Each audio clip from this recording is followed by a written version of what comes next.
नमस्कार दोस्तों, आपका स्वागत है एक बार फिर से मैथमेटिक्स की दुनिया में।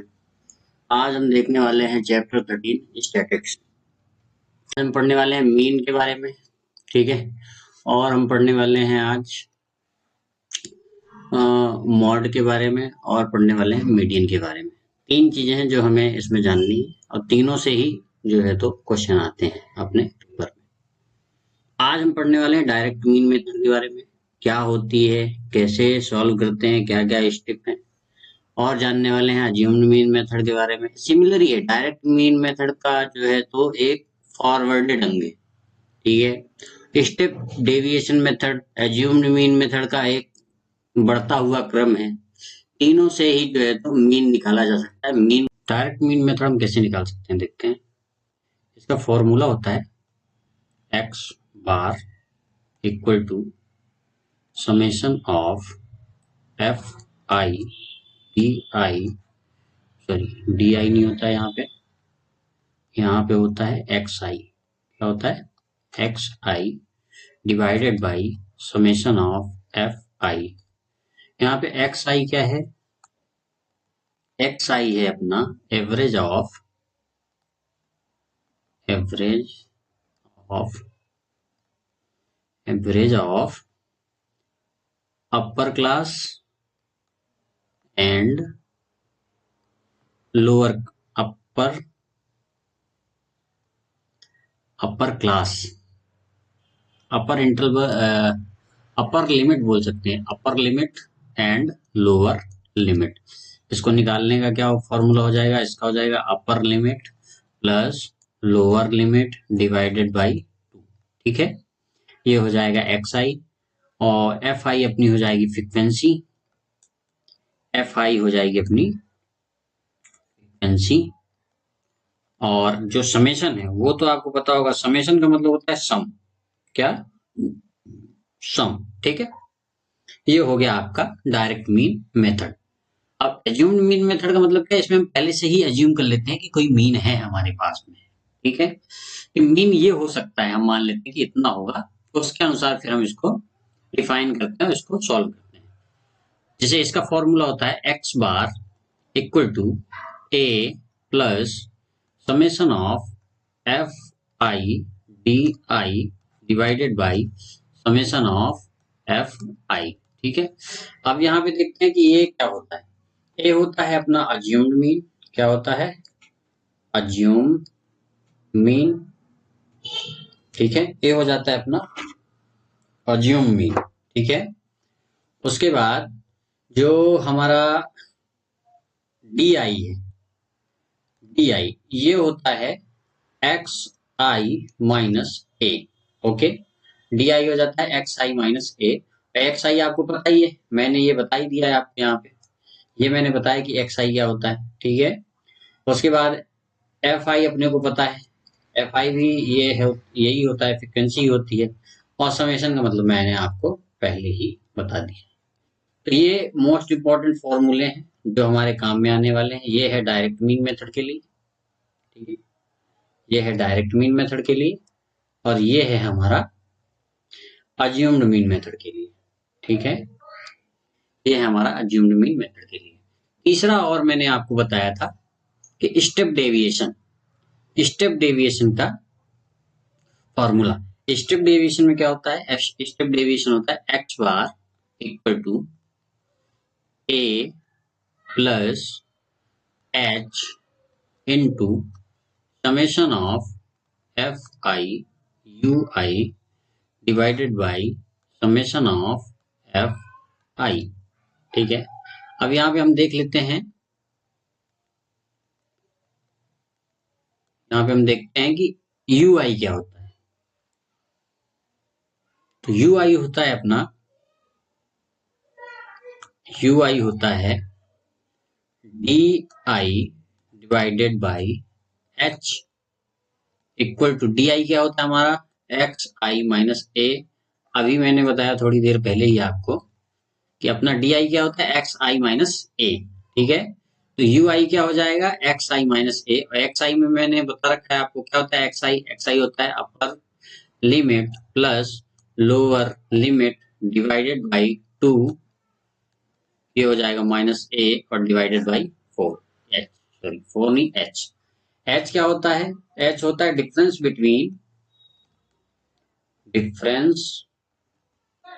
Between upper limit and lower limit. ठीक है, ये हो जाएगा डिफरेंस। इसको शॉर्ट फॉर्म में लिख सकते हैं upper limit minus lower limit, ये हो जाएगा डिफरेंस। बाकी चीजें आपको पता ही है। ए क्या होता है? एज्यूम मीन, ये मैंने पहले ही आपको बता दिया है अज्यूम्ड मीन मेथड में। और एफ आई क्या होता है? एफ आई होता है आपका फ्रीक्वेंसी।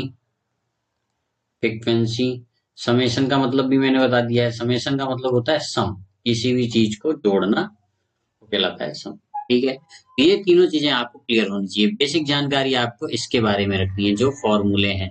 फॉर्मूले से ही आप क्वेश्चन को सॉल्व कर सकते हो। ठीक है, तो ये हमारे 3 फॉर्मूले हो गए। पहला हो गया ये डायरेक्ट मीन मेथड, दूसरा हो गया अपने पास में अज्यूम्ड मीन मेथड, और तीसरा हो गया अपने पास में स्टेप डेविएशन मेथड। अब जैसे जो पहला क्वेश्चन है उसमें हम देखते हैं। इसमें क्वेश्चन में गिवन है कि कोई सर्वे किया गया। Survey was conducted by a group of student as a part of their environment awareness program in which they collected the following data regarding the number of plants in 20 house in a locality. Find the mean number of plant per house. इसमें एक सर्वे किया गया कुछ घरों का environment awareness programme के अंतर्गत, जिसमें से प्लांट्स यानी पौधे मिले हैं कितने घरों में? 20 घरों में। 20 घरों में पौधे मिले हैं।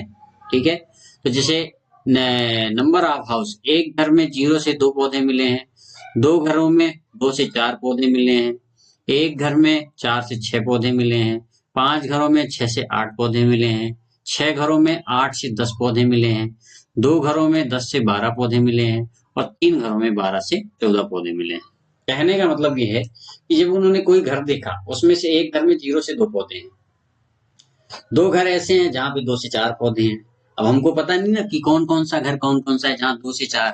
ठीक है, हमको निकालना है कि मीन कितने पौधे मिले होंगे। यदि एवरेज निकाला जाए, इन सब का एवरेज निकाला जाए कि हर घर में लगभग कितने पौधे मिले होंगे। ठीक है, अब जैसे कहीं कहीं 12 से 14 मिल रहे हैं, कहीं 10 से 12 मिल रहे हैं, कहीं 2 से 4 मिल रहे हैं, तो हम एवरेज निकाल लेते हैं कि लगभग मान के चलते हैं कि हर घर में इतने पौधे मिले। अपने को मीन मतलब यदि निकाला जाए तो इतने पौधे मिले होंगे।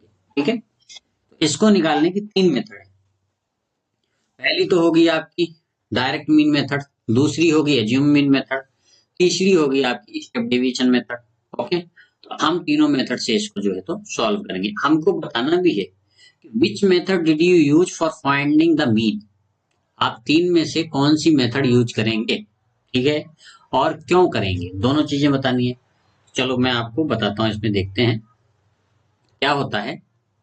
जब कभी भी, इस बात को ध्यान रखना, बहुत जरूरी इंपॉर्टेंट चीज है, जब कभी भी क्लास इंटरवल, ये कहलाता है क्लास इंटरवल। ठीक है, 0 से 2, 2 से 4, 4 से 6, जब कभी भी ये स्मॉल डिजिट्स में हो, स्मॉल वैल्यू हो, जैसे अभी क्या है 0 से 2 है, 2 से 4 है, 4 से 6 है, 6 से 8 है, जब कभी भी स्मॉल वैल्यू हो तब हम यूज करते हैं कौन सी? Direct mean method. कौन सी करते हैं? Direct mean method. ओके, लेकिन यही वैल्यू, यदि यही वैल्यू कितनी हो जाए, यही वैल्यू हो जाए 0 से 200, 200 से 400, 400 से 600, तब हम क्या करेंगे? तब हम करेंगे कौन सी मेथड का यूज? तब हम करेंगे या तो assumed mean method, assumed mean method, या फिर हम यूज करेंगे स्टेप डेविएशन मेथड का। कौन सा? Step deviation method. जब भी वैल्यू लॉन्ग डिजिट में होंगी या बड़ी होंगी तब हम यूज करेंगे अज्यूम्ड मीन मेथड या फिर स्टेप डेविएशन मेथड।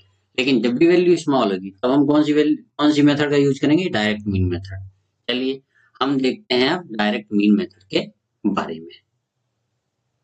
देखिए यहाँ पे हमने लिख लिया, क्वेश्चन था ये आपका, number of plants, number of houses, and हमें फाइंड करना था मीन क्या है। ठीक है, अब मैंने कॉलम ऐसे बना लिए। अब फॉर्मूला क्या कहता है डायरेक्ट मीन मेथड का, ये फॉर्मूला पे, ये जो फॉर्मूला है डायरेक्ट मीन मेथड का, इसको हम यहाँ साइड में लिख लेते हैं। डायरेक्ट मीन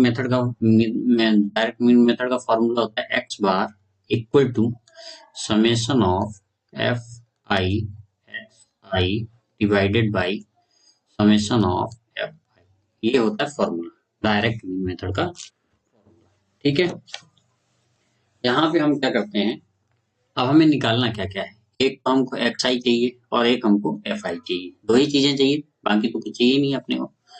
ये होता है हमारा क्लास इंटरवल, इसको क्या बोलते हैं, क्लास इंटरवल। ठीक है, इसको हम बोलते हैं फ्रीक्वेंसी। क्या बोलते हैं हम, इसको बोलते हैं फ्रीक्वेंसी यानी एफ आई। ठीक है, यहाँ पे हम निकालेंगे एक्स आई और ये हो जाएगा आपका एफ आई और मल्टीप्लाई बाई एक्स आई।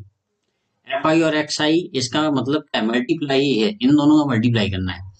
तो जब फ्रीक्वेंसी, जो नंबर ऑफ हाउस है फ्रीक्वेंसी है, इसको हम ऐड करेंगे तो ये आएगा 20। कितना आएगा 20। अब ये मेरे को कैसे पता, मुझको नहीं पता है, ये क्वेश्चन में दिया हुआ है कितने हाउस हैं, 20 हाउस हैं, तो नंबर ऑफ हाउस कितने हो गए 20।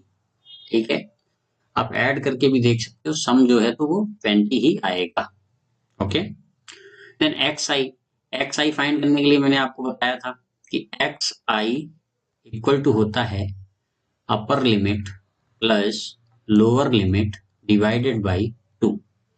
तो जैसे पहला कॉलम देख लेते हैं, पहला हम देखते हैं रो में क्या है, अपर लिमिट है आपकी 2, लोअर लिमिट है आपकी 0 और डिवाइडेड बाई 2। तो 2 और 0 ऐड करेंगे तो 2 हो जाएगा और इसको 2 से डिवाइड करेंगे तो कितना आ जाएगा 1। ठीक है, तो यहाँ पे हो जाएगा आपका 1। इसका ये मतलब नहीं है कि यहाँ पे 1 है तो यहाँ पे भी 1 आएगा, ऐसा नहीं होगा। ठीक है, ये तो कोइंसिडेंस है कि यहाँ पे भी 1 है और यहाँ पे भी 1 आ रहा है, इस बात को ध्यान रखना है। ठीक है, ये केवल और केवल कोइंसिडेंस है। दूसरा है, दूसरे में हम निकालेंगे एक्स आई का वैल्यू, तो अपर लिमिट आपकी होगी यहाँ पे, दूसरा यदि निकालें अपर लिमिट होगी आपकी 4, कितनी होगी आपकी अपर लिमिट 4, लोअर लिमिट कितनी होगी 2, इसको 2 से डिवाइड कर देंगे तो upper limit 2 sorry upper limit 4 plus 2 कितना हो गया, 4 प्लस 2 हो गया 6 डिवाइड बाई 2, तो ये हो जाएगा आपका 3। कितना हो जाएगा 3। अब देखो, अब मैं आपको शॉर्ट ट्रिक बताता हूँ, इसको ध्यान रखना। आपने दो एक्स आई निकाल लिए, ये पहले वाले रो का, ये दूसरे वाले रो का। अब देखो, इन दोनों का जो डिफरेंस होगा, इन दोनों का जो डिफरेंस होगा 3 और 1 का जो डिफरेंस है, डिफरेंस मतलब उनमें कितना अंतर है, 3 और 1 में अंतर होगा 2 का। ठीक है, जब अंतर 2 का होगा तो सभी में जो इस कॉलम में डिजिट्स आएंगे उन सब में भी अंतर कितना होगा, 2 का ही रहेगा, सभी में अंतर 2 का रहेगा। कैसे 2 का रहेगा, इस वाले कॉलम को इस वाले कॉलम में इसको माइनस करेंगे, ऊपर वाले को नीचे वाले में माइनस करते जाएंगे, जैसे, या फिर यूं करें, ऊपर वाले में जितना डिफरेंस है उसको ऐड करते जाए। 1 में 2 ऐड किया तो कितना आया 3, 3 में 2 ऐड करेंगे कितना आएगा 5, 5 में 2 ऐड करेंगे कितना आएगा 7, 7 में 2 ऐड करेंगे कितना आएगा 9, 9 में 2 ऐड करेंगे कितना आएगा 11 और 11 में 2 ऐड करेंगे तो कितना आ जाएगा 13। समझ में आया। तो हमने देखा कि एक्स आई कैसे इजी वे में निकाला जा सकता है। आप ऐसे भी कर सकते हो जैसे मैंने किया, ये पहले upper limit plus lower limit divided by 2 करके। ओके, फिर यहाँ पे 4 प्लस 6 करेंगे अगले वाले में, ये तो मैंने निकाला 1 और 3 का। अब 5 कैसे आया, तो आप इसको 4 प्लस 6 को ऐड करोगे और डिवाइड कर दोगे 2 से, तो 4 और 6 को ऐड करेंगे 10, डिवाइड करेंगे 2 से तो कितना आ जाएगा 5। ऐसे ही हम निकाल सकते हैं। समझ में आ गया, नहीं समझ में आया है तो आप एक बार वीडियो को पॉज करना, वापस जाना, फिर से देखना, तो आपको समझ में आ जाएगा। बहुत ही आसान है, ये स्कोरिंग चैप्टर है मैथ का। एक बार यदि ये समझ में आ जाए तो आपके 20 नंबर पक्के हैं बोर्ड एग्जाम में, जो कि आने ही वाले हैं कुछ समय में, है ना। देखिए, अब हमने एक्स आई तो निकाल लिया, हमने एक्स आई निकाल लिया, ये हमारे पास में आ चुका है। ठीक है, एफ आई आपको दिया है, पहले ही आपको क्वेश्चन में दिया है एफ आई 1 2 1 5 6 2 और 3। ये आपका क्या है, ये आपका है एक्स आई, ओ सॉरी, ये आपका है एफ आई। ओके, देन हम क्या करेंगे, एफ आई और एक्स आई का मल्टीप्लाई कर देंगे। वन और वन का मल्टीप्लाई होगा तो वन आ जाएगा, टू और थ्री का मल्टीप्लाई होगा तो सिक्स आ जाएगा, वन और फाइव का मल्टीप्लाई होगा तो फाइव आ जाएगा, फाइव और सेवन का मल्टीप्लाई होगा तो 35 आ जाएगा, और 35 सिक्स और नाइन का मल्टीप्लाई होगा तो आपका 54 आ जाएगा, टू और 11 का मल्टीप्लाई होगा तो 22 आ जाएगा, थ्री और 13 का मल्टीप्लाई होगा तो आपका 39 है। तो ये हमने निकाल लिया एफ आई और एक्स आई। ओके, एक मिनट इसको मैं हटा देता हूँ, फिर और आगे का प्रोसेस देखते हैं। अब क्या करेंगे, हमको समेशन चाहिए, किसका चाहिए, समेशन एफ आई और एक्स आई का समेशन चाहिए। किसका किसका चाहिए, एफ आई और एक्स आई का। एफ आई और एक्स आई कहाँ है, ये है, इसका समेशन चाहिए, यानी इस सबको ऐड करना पड़ेगा। चलिए ऐड करते हैं, वन और सिक्स को ऐड करेंगे हो जाएगा सेवन, सेवन और फाइव को ऐड करेंगे हो जाएगा 12, 12 और फाइव को ऐड करेंगे तो हो जाएगा 17, 17 और फोर को ऐड करेंगे हो जाएगा 21, 21 और टू को ऐड करेंगे तो हो जाएगा 23, 23 और नाइन को ऐड करेंगे तो ये हो जाएगा आपका 32। कैरी हमारे पास में कितनी आ जाएगी, थ्री की हमारे पास में आ जाएगी कैरी, तो थ्री ये हो गया, थ्री और थ्री हो गया सिक्स, सिक्स और फाइव हो गया 11, 11 और टू हो गया 13, 13 और थ्री हो गया 16। कितना आया आपका 162 आ गया समेशन। कितना आया समेशन। अब बस अब कुछ करना ही नहीं है, आपके पास में ये है फॉर्मूला, फॉर्मूले में वैल्यू पुट करेंगे, और वैल्यू पुट करने के बाद में थोड़ी मैथमेटिक्स जो आपने फर्स्ट और सेकेंड में पढ़ी होगी उसका यूज करेंगे और हमारा आंसर आ जाएगा। ठीक है, तो हम देख लेते हैं इसमें वैल्यू पुट करके। चलिए देखिए, यहाँ पे है एक्स बार, एक्स बार को हम मीन भी कहते हैं। आप एक्स बार लिखना चाहो ठीक है, नहीं लिखना चाहो तो आप डायरेक्ट क्या लिख सकते हो, मीन, मीन इक्वल टू, ये फॉर्मूला, फॉर्मूला आपको याद करने की आवश्यकता नहीं है, फॉर्मूला याद करने की जरूरत पड़ती नहीं है, इसको तो आप खाली लिख लिख के भी याद कर सकते हो। Summation of F I upon summation of F i x I upon summation of F i. ये फॉर्मूला याद तभी होगा जब आप बार बार लिखोगे। कोई भी क्वेश्चन सॉल्व करते हो आप, रफ नोटबुक में सॉल्व करते हो या फिर आप नॉर्मली लगा सॉल्व करते हो क्वेश्चन, तो भी आपको फॉर्मूला लिखना है। उससे आपकी मेमोरी, मसल मेमोरी स्ट्रांग होगी, और जो है तो ये फॉर्मूला आसानी से याद हो जाएगा। अब समेशन ऑफ एफ आई और एक्स आई की वैल्यू कितनी है, 162। कितनी है, 162। समेशन ऑफ एफ आई की वैल्यू कितनी है, 20। कितनी है, 20। अब इसको तुम डिवाइड करना चाहो तो 20 से डायरेक्ट कर सकते हो, नहीं करना चाहो तो और आसान तरीका बता देता हूं मैं। क्या करो, हमेशा स्प्लिट कर दो चीजों को। किसमें कर दो, स्प्लिट कर दो। 162 है, इसको स्प्लिट कर दो, स्प्लिट मतलब बांटना, 2 इंटू 10। ओके, 20 को हम 2 इंटू 10 लिख सकते हैं। अब देखो, 2 से इसको डिवाइड कर दो 162 को। अब डिवाइड करना बच्चों की तरह बताऊं तो 10th में तो तुम लोग हो ही नहीं, यदि ये तुमको आता नहीं है। बाकी तो यदि ये आता है तो बढ़िया ही बात है। 2 से डिवाइड करेंगे, 2 8 जा 16, ये हो गया कैंसिल आउट, 2 नीचे आ जाएगा, 2 1 जा 2, कितना आएगा आपका आंसर आएगा 81। कितना आया, 81। लेकिन इस 2 से जब हमने इसको डिवाइड किया तब 81 आया है। ठीक है, अभी ध्यान रखना नीचे क्या बचा हुआ है, नीचे बचा हुआ है 10। अब आपको इसको किसमें, डेसिमल में कन्वर्ट करना है। यह है आपका फ्रैक्शन, फ्रैक्शन को डेसिमल में कन्वर्ट करना है। ये तो बहुत आसान हो गया। यदि नीचे 10 है, ठीक है, यानी 10 है, तो ये हम हमेशा मानते हैं कि पॉइंट कहाँ होता है, यहाँ पे होता है। ठीक है, ये डेसिमल पॉइंट कहाँ होता है, यहाँ होता है। अब 10 है तो ये पॉइंट उठ के कहाँ आ जाएगा, इधर पे आ जाएगा। कहाँ पे आ जाएगा, ए 1 के पहले आ जाएगा। हमेशा हमेशा राइट साइड में होता है पॉइंट। ठीक है, यदि मान लो यहीं पे क्या होता, 100 हो जाता। ठीक है, और यही वैल्यू होती, मैं एक बार फिर से क्लियर करके आपको बता देता हूँ। अभी तो हमारे पास में है वैल्यू 81 डिवाइडेड बाई 10। यदि मान लो यहीं पे होता 81 डिवाइड बाई 100, ठीक है, तो यहाँ पे जो पॉइंट था अब वो उठ के कहाँ आ जाता है, यहाँ आ जाता। ठीक है, ये हो जाता 0.1। यदि 100 होता तब, अभी क्या है, अभी खाली 10 है, तो आंसर जो आएगा आपका वो आएगा 8.1। अब ये 10 हट गया क्योंकि यहाँ पॉइंट था जो उठ के इधर आ गया। इसको आप वैसे भी कर सकते हो, डिवाइड करके भी, लेकिन मैंने आसान तरीका बता दिया है। आप 10th में हो, 10th में ये सब जानने की आवश्यकता है क्योंकि पेपर में आपको कम ही समय मिलेगा। ठीक है, तो हमारा आंसर क्या आएगा, 8.1 आएगा।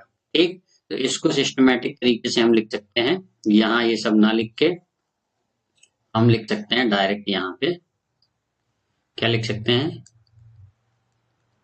8.1। ठीक है, ये हो गया हमारा, यही हमारा